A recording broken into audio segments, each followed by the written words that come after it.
Inihayag ng Queen of All Media na si Kris Aquino na uuwi na siya ng Pilipinas bago magpasko ngayong taon.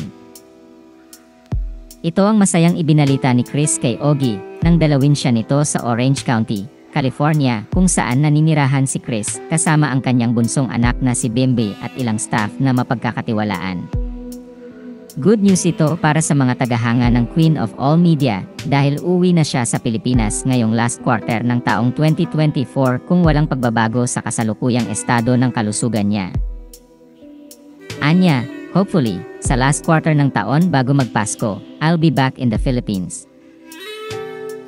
Sinabi rin ni Kris na may mga pagdadaanan pa siyang mga test at isa doon yung MRI o magnetic resonance imaging with contrast dye.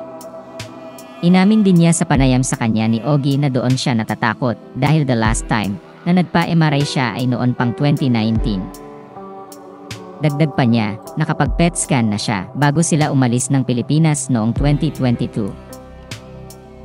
Anya, may fear ako kasi the last time I had that done was way back 2019. Ang mga allergy nag-evolve and in-assure naman ako na kaya ko raw and na-survive ko yun. And bago kami umalis ng Pilipinas ng 2022 nakapag-PET scan na ako para malaman kung may cancer ka.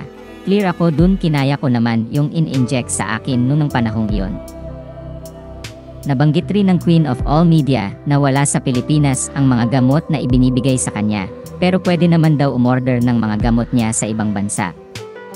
Sinabi rin ni Kris na dapat sana ay nakabalik na ng Pilipinas ang anak niyang si Bim para dumalo sa ikatlong anibersaryo ng pagkamatay ni dating Pangulong Noynoy Aquino nitong June 24 pero pinakancel niya ang biyahe 5 oras bago pumunta ng airport ang kanyang anak.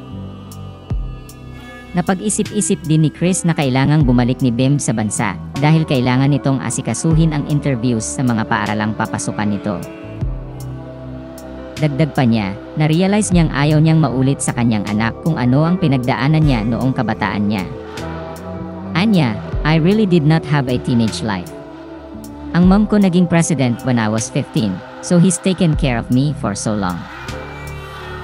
Naisip ko na dapat mabigyan na siya na lumabas with friends, o ng mga barkada niya, o mga kaibigan niya, at dapat may freedom na siya na pumunta ng mall. Nangako naman si Bim sa kanyang ina na hindi siya pupunta ng club at magpa-party-party.